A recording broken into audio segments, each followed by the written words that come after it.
2월 16일 새벽 예배를 하나님 아버지 앞에 드리겠습니다.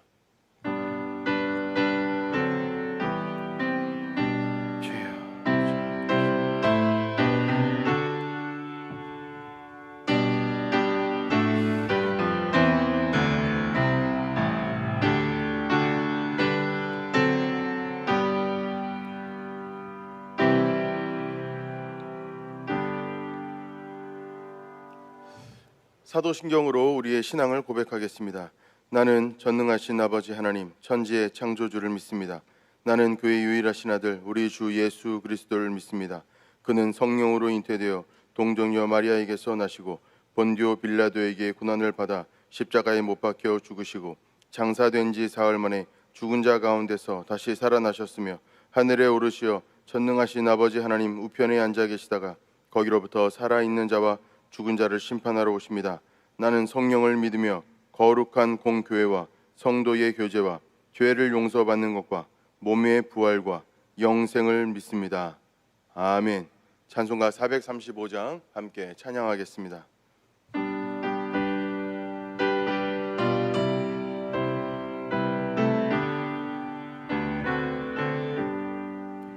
나의 영원하신 기여 생명보다 귀하다. 나의 갈 길 다가도록 나와 동행하소서. 주께로 가까이 주께로 가오니 나의 갈 길 다가도록 나와 동행하소서. 세상 부귀한 일함과 모든 명예 버리고 험한 길을 가는 동안 나와 동행하소서. 주께로 가까이 주께로 가오니 나의 갈 길 다가도록 나와 동행하소서.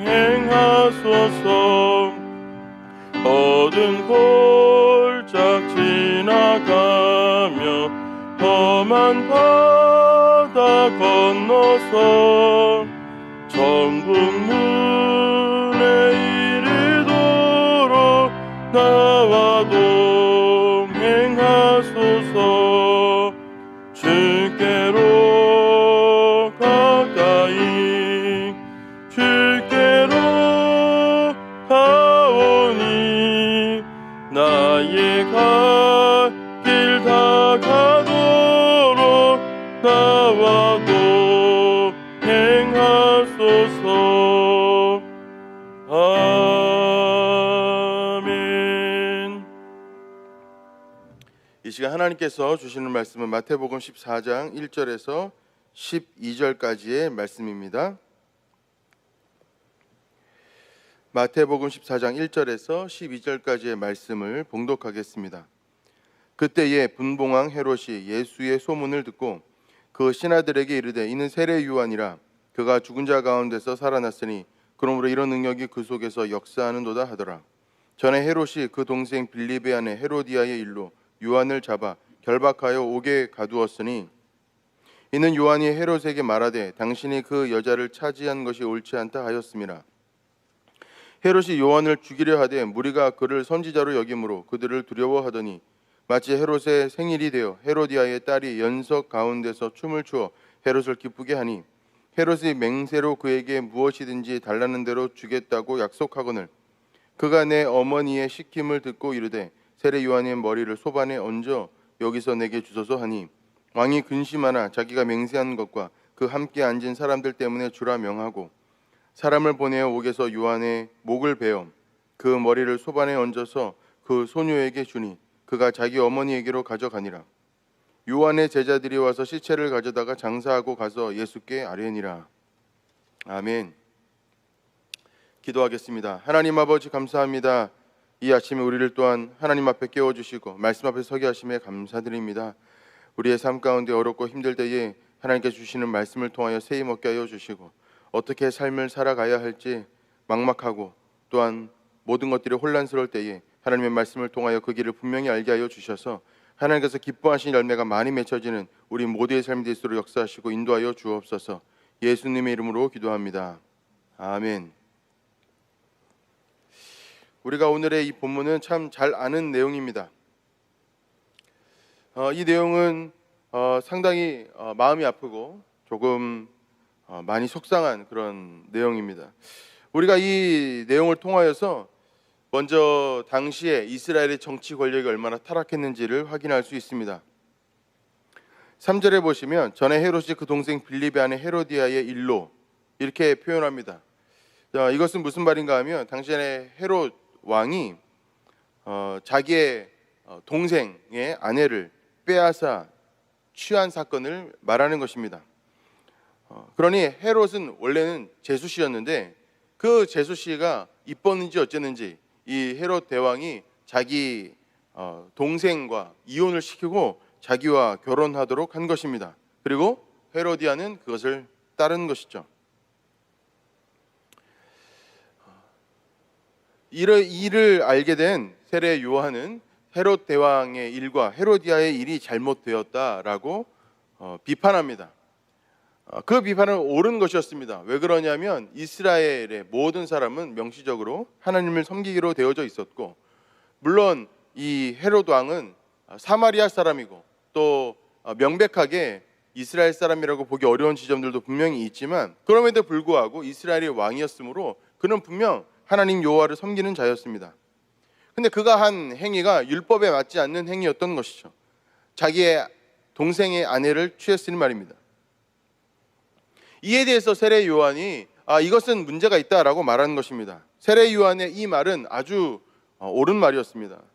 그러나 헤롯 대왕이 어떻게 합니까? 헤롯 왕은 세례 요한을 잡아서 투옥시킵니다. 그가 그와 같은 비판을 한 것이 마음에 안 들었던 것이죠. 하나님의 선지자가 했던 말, 그 말은 마땅히 받아야 하고 그 말씀이 분명 맞는 말씀이라면 돌이켜야 하고 회개해야 합니다. 그런데 모든 권력을 가진 이 헤롯 왕은 그렇게 하지 않았습니다. 사실 이것은 헤롯 왕만의 일이 아닙니다. 우리가 구약의 여러 선지자들과 여러 왕들의 이야기를 보면 하나님의 말씀을 전한 선지자를 핍박하고 죽이고 또 투옥시키는 일들은 그동안에 누차 있어 왔던 일입니다. 헤롯 왕이 자기의 동생의 아내를 취한 일은 그들이 얼마나 도덕적 윤리적으로 타락했는가를 보여줍니다.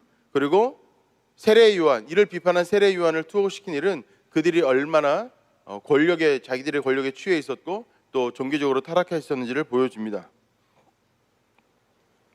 또 세 번째 그 정치 권력이 얼마나 타락했는지 볼 수 있는 장면은 바로 헤로디아의 그 어린 딸이 왕과 수많은 대신들, 그러니 당시의 정치 지도자들 앞에서 춤을 추었고 그 춤은 상당히 환영받았다는 것입니다.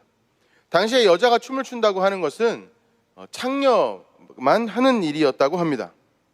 그런데 여자가 춤을 추었는데 그 춤이 모든 정치 지도자들이 보았을 때에 받아들여지고 또 굉장히 칭찬받는 그런 일이 되어졌다고 한다면 그때 정치 지도자들이 누리고 있었던 그 많은 문화들은 다 성적으로 타락하였기 때문이라고 볼 수 있습니다. 사실은 모든 귀족층들과 또 왕위를 주변으로 한 많은 권력자들이 이 성적으로 문란했다는 그런 이야기들은 역사 속에서 끊임없이 있어온 이야기입니다. 일반 서민들이 가졌던 문화와 또 당시에 최고위층들이 가졌던 문화는 상당히 다르고 최고위층들이 가졌던 문화는 시간이 갈수록 그 정치와 그 정권의 그 타락에 따라서 성적으로도 타락해져 왔다는 것을 우리는 역사 속에서 잘 알 수 있습니다. 그와 같은 일들이 당시에도 있었다는 것을 엿볼 수 있는 내용인 것입니다. 근데 이때에 이제 너무나 잘 춤을 추고 또 그것을 보고 만족스러웠던 헤롯 왕이 호언장담을 하는 것이죠. 네가 원하는 것이 무엇이냐? 내가 그래서 다 주겠다. 이렇게 이야기했다는 것입니다. 다른 본문에 보면 헤롯 왕은 뭐라고 말했냐면 나라의 절반이라도 주겠다라고 말합니다.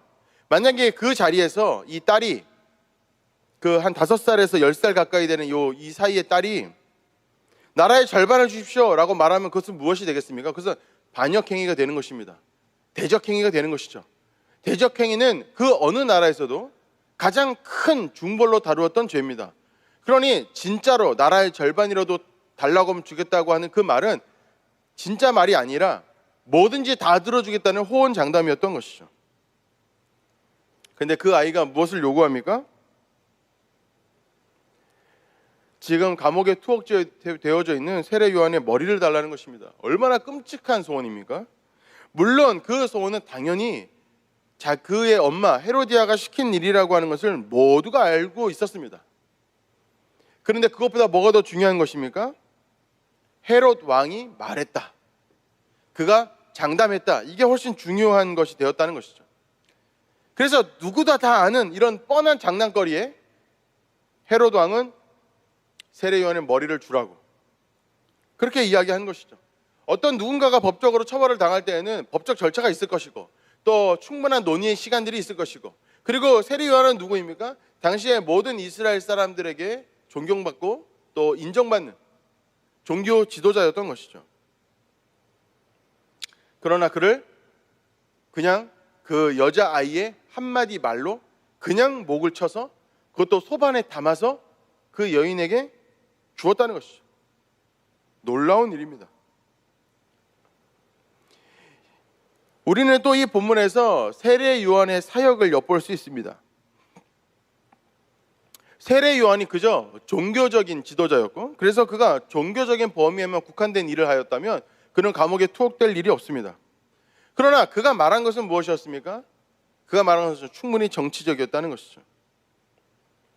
왕이 범한 도덕적 윤리적인 죄악은 잘못되었다라고 세례 요한이 분명히 선언했고 그것을 비판한 것입니다. 그가 그것을 비판했다고 하는 것은 그냥 단순히 그냥 시체말로, 그냥 시장에서 떠드는 말로 그냥 씹어댄 것이 아니라 돌이키라고 명확하게 그것을 선언했다는 것이죠. 이것은 잘못된 것이고 하나님 앞에 죄악이니 돌이켜라, 다시 제자리로 돌려놓아라 라고 그가 주장했다는 것입니다. 세례 요한은 왜 그렇게 한 것입니까? 만약에 요즘에 어떤 정치 지도자가 이와 같은 이야기를 하면 선을 넘는다고 아마 이야기하는 사람들이 많을 것입니다. 그러나 세례 요한의 사역은 그저 종교적인 것에 머물러 있지 않았다는 것이죠. 세례 요한의 사역은 어디까지 나아가는가 하면 하나님께서 원하시는 사회와 하나님께서 원하시는 나라를 만드는 일로까지 그의 사역이 나아가고 있었다는 것입니다.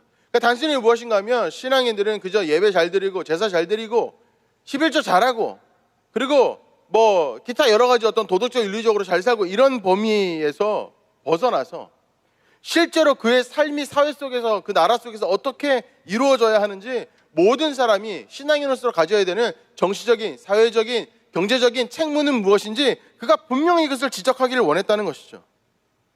우리가 그것을 누가복음 3장의 말씀에서 알 수 있습니다. 누가복음 3장 7절에서 14절까지의 말씀에 보면 사복음서에서 통틀어서 나와 있는 세례 요한의 설교가 나와 있습니다. 제가 한번 읽어봐 드리겠습니다. 요한이 세례를 받으러 나아오는 무리에게 이르되 독사의 자식들아 누가 너에게 일러 장차 올 진노를 피하라 하더냐.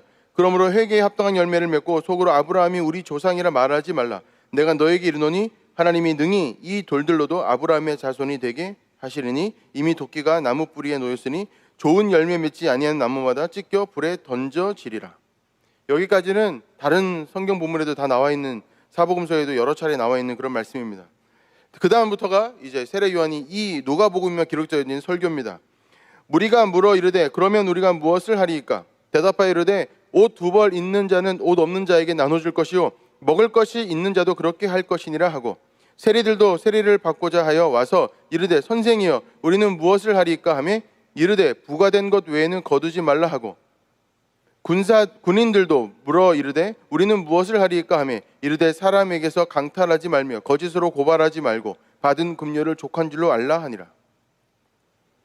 세례 요한이 당시의 많은 무리들과 또 세리들과 군인들에게 했던 설교의 내용이 바로 여기에 기록되어져 있는데, 그의 이 설교가 종교적입니까? 충분히 사회적이고 충분히 정치적입니다. 무슨 말인가 하면, 세례 요한의 사역이라고 하는 것은 그저 신앙인들이 믿음으로 잘 그 신앙생활을 잘 하도록 이끄는 것에서 머무르지 않고 그들의 삶으로 그들의 신앙이 나타나야 한다고 그가 주장했다는 것이죠. 그리고 사실 이것은 세례 요한의 주장이 아니라 성경 전체에서 하나님께서 우리에게 말씀하시는 내용입니다. 세례 요한은 이와 같이 선언했습니다. 세례 요한은 이와 같이 사역했습니다. 그저 신앙인들이 각자의 자리에서 기도 열심히 하고 예배 잘 드리고 헌금 잘하고 그리고 기타 여러 가지 하나님 앞에 가져야 되는 어떤 종교적이고 신앙적인 그런 마음들을 잘 가지는 것에서 그의 사역이 끝나지 않았다는 것이죠. 그는 그들의 삶이, 그들의 믿음이, 그들의 모든 것들이 다 그들의 생활 활동으로 다 나타나야 한다고 그가 주장했다는 것입니다. 그리고 이것은 사도 바울도 주장했던 것이고 예수 그리스도께서 끊임없이 말씀하셨던 것이고 구약 성경에서 율법에서 수도 없이 나오는 그런 내용이라는 것이죠. 그런데 세례 요한은 바로 이 사역 때문에 투옥이 된 것입니다. 그리고 그 사역 때문에 그는 억울하게 죽임을 당했습니다. 저는 청년 때 새벽에 일어나서 늘 말씀을 읽으면서 큐티를 하면서 하루를 시작했는데, 어느 날 새벽에 일어나서 말씀을 읽는데 바로 이 마태복음 14장 본문이었습니다. 세례 요한의 죽음을 보면서 어떻게 하나님의 사람이 이렇게 허무하게 죽을 수 있는가라는 생각에 충격을 받았던 기억이 있습니다. 물론 이 말씀은 그전에도 여러 번 읽었던 말씀이었는데 그날 새벽 따라 의문이 들더라고요. 어떻게 이와 같이 정말 하나님께 쓰임받던 이 사람이 한낱 게임과 같이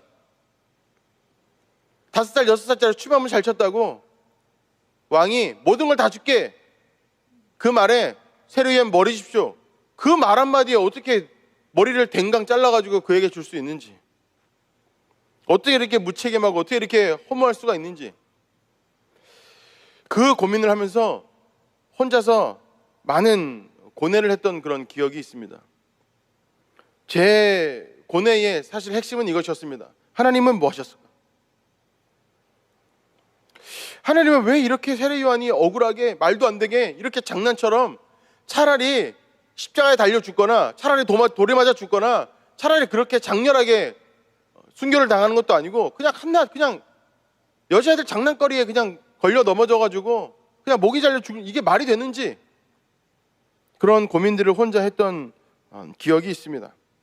만약에 제가 그 새벽에 어떤 답을 얻지 못했다면 아마 하루를 시작하지 못했을 겁니다. 그 정도로 참 깊은 고민과 또 아픔을 가졌던 그런 새벽이 기억이 납니다. 제가 이 말씀을 아마 그날 새벽에 수차례 읽었을 겁니다. 100번까지는 아니더라도 50번을 읽었을 것 같습니다. 도대체 무슨 의미가 있을까? 아무리 찾아봐도 이 본문에는 어떤 의미를 찾기가 어려웠습니다. 그런데 읽다가 그런 불현듯 깨달음이 왔습니다. 그것은 뭐였냐면 겉으로 보기에가 다가 아니다라는 것이었습니다. 하나님께서 보시는 것과 사람의 눈이 보는 것은 참 다르구나. 사람이 볼 때는 개죽음일지 모르겠으나 하나님 보시기에는 장렬한 순교이겠구나라는 생각이 들었습니다. 사람은 그의 죽음을 함부로 하였을지 모르겠으나 하나님은 그의 죽음을 결코 함부로 하지 않았겠구나, 참으로 귀하게 보셨구나라는 깨달음을 그날 밤에 얻었습니다. 마태복음 11장 7절의 말씀에 보면 예수님께서 세례 요한에 대하여 하신 말씀이 나옵니다. 제가 한번 읽어봐 드리겠습니다. 그들이 떠나매 예수께서 무리에게 요한에게 대하여 말씀하시되 너희가 무엇을 보려고 광야에 나갔더냐? 바람에 흔들리는 갈대냐? 그러면 너희가 무엇을 보려고 나갔더냐? 부드러운 옷 입은 사람이냐? 부드러운 옷을 입은 사람들은 왕궁에 있느니라. 그러면 너희가 어찌하여 나갔더냐? 선지자를 보기 위함이더냐? 옳다, 내가 너에게 이르노니 선지자보다 더 나은 자니라. 이것이 바로 예수님의 말씀이었습니다. 너희들이 광야에 나갔다. 그리고 광야에 나간 것은 세례 요한을 보러 나갔다. 너희가 왜 보러 나갔느냐? 부드러운 옷을 입은 사람, 한마디로 지체롭고 권세 있고 능력 있고 힘 많고 돈 많고, 그 사람들에게 추앙받고 존경받고 세상에서 야 복받았다, 세상에서 야 최고다, 저 사람이 바로 복받은 사람이다 라고 할 만한 그런 사람을 만나러 나갔느냐? 아니라 이것입니다. 그럼 왜 나갔느냐? 선지자를 보러 나갔느냐? 그래, 옳다. 그는 선지자보다도 더 나은 자다.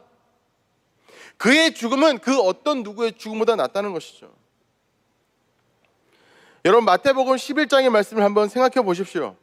예수님께서 말씀하시는 세례 요한, 그리고 마태복음 14장에 나타나는 세례 요한의 죽음을 보십시오. 그가 얼마나 비참한 죽음을 당하였습니까?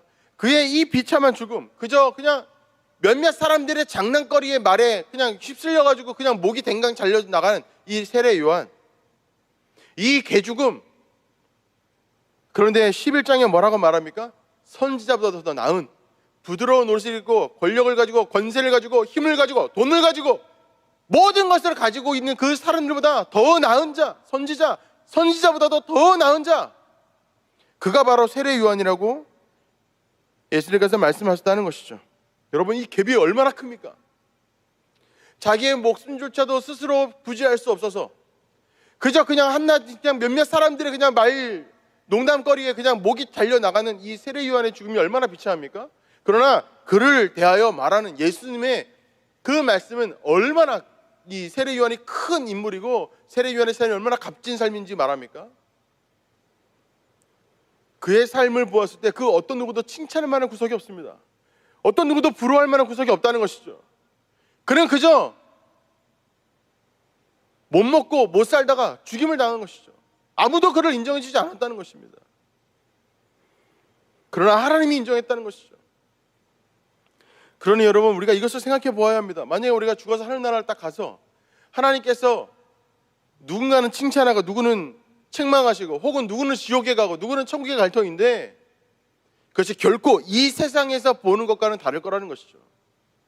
저 사람은 참 좋은 사람이고 저 사람은 참 능력 있는 사람이고 저 사람은 참 인정받는 사람이고 저 사람은 참 존경받는 사람이고 저 사람은 참 권력이 많은 사람이고 저는 참 힘이 많은 사람이고 저 사람은 정말 돈이 많은 사람이고 막 이런 모든 것들, 세상 사람들이 부러워할 만하고 칭찬할 만하고 저 사람은 너무 인기가 많아서 모든 사람들이 한번 만나기를 바라는 그런 사람이고, 그런데 그런 화려한 모습이 실제로 저 하늘나라에서의 모습은 참 아니라는 것이죠.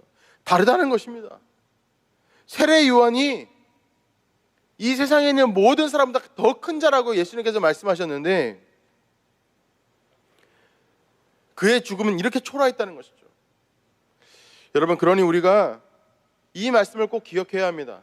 보물을 땅에 쌓는 자가 되지 말고 하늘에 쌓는 자가 되어라. 우리가 세상을 바라볼 때에 어떤 사람은 참 인생을 잘못 살아도 너무 못 산 것 같아요. 너무 가난하거든요. 그래서 주변 사람이 이렇게 이야기를 하는 겁니다. 남들 돈 벌 때 넌 뭐 했냐? 너는 뭔데 그렇게 가난하냐? 가난이 네 책임이지 누구 책임이냐? 그렇게 사람들을 막 멸시하고 천대합니다. 진짜로 그 주변에 사람도 없고 아무도 없어요. 돈도 없고 집도 없고 아무것도 없습니다. 그저 고생하며 빌어먹으러 살아가는 거예요. 그런데 그렇게 살다가 어느 날 하늘나라를 딱 갔는데 그에게 가장 큰 상급이 내려지는 겁니다. 여러분, 그런 일들이 가능하다는 것이죠. 세례 요한의 이 삶은 그런 모습이 가능하다는 걸 우리에게 보여준다는 것이죠. 우리가 생각하는 것보다 훨씬 더 그 갭 차이는 크겠구나. 우리는 눈에 보이는 것에 현혹됩니다. 눈에 보이는 것이 좋으면 다 좋아 보이는 거죠. 눈에 보이는 게 좋으면 부러워하는 겁니다. 그런데 그것이 부러워할 것이 아니고 그것이 좋아할 것이 아니라는 것이죠. 정말로 하나님께서 보시는 기준은 세상의 기준과 다르다는 것입니다. 그러니 여러분, 우리가 추구해야 될 삶이 무엇입니까? 사람들이 보기에 어떤 삶은 우리가 추구해야 될 삶이 아니라는 것이죠. 사람들 보기에 어떠냐가 아니라 하나님 보기에 어떠냐가 훨씬 더 중요하다는 것입니다.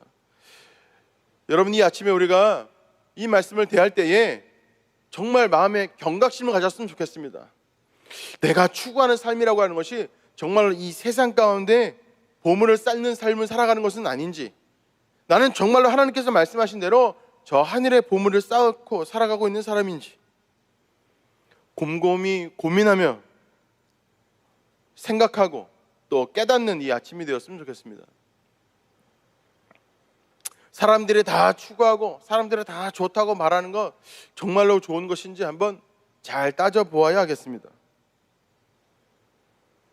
바라기는 우리의 모두의 삶이 혹 이 세상을 살아가면 멸시와 천대를 받으며 인정을 받지 못한 그런 삶이라고 할지라도 하나님께는 칭찬받는 삶이 다 되어지기를 바랍니다. 우리의 추구하는 삶이, 우리의 추구하는 신앙생활이 꼭 그와 같기를 바랍니다. 그렇게 되는 우리 모든 장소의 교우되기를 주님의 이름으로 축원합니다. 기도하겠습니다. 하나님 아버지 감사합니다. 이 아침에 이 말씀이 우리의 삶의 모토가 되게 하시고 목적이 되게 하시고 삶의 기준이 될 수 있도록 역사하시고 인도하여 주옵소서.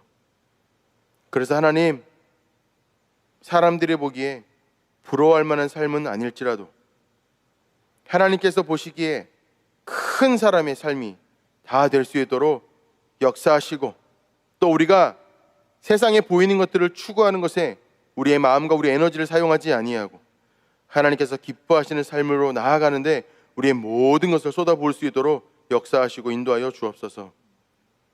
장석교회를 이 시대 가운데 세우셨사오니 사용하여 주시고 하나님의 뜻을 세계의 온 안방에 펼치는 장석의 교우들 다 될 수 있도록 도와주시고, 모든 중직자들과 모든 교육자를 다 될 수 있도록 역사하시고 인도하여 주옵소서. 또 5대 다니엘서는 청빙을 위하여 기도하고 있사오니 하나님 우리 가운데 역사하여 주시고, 또 우리 원로 목사님 가운데 건강을 지켜주셔서 하나님께 온전히 헌신하는 사람의 삶이 어떠한지 우리 주변의 많은 사람들이 보고 배우며 깨닫는 은혜를 허락하여 주옵소서. 예수 그리스도의 이름으로 기도드리옵나이다. 아멘.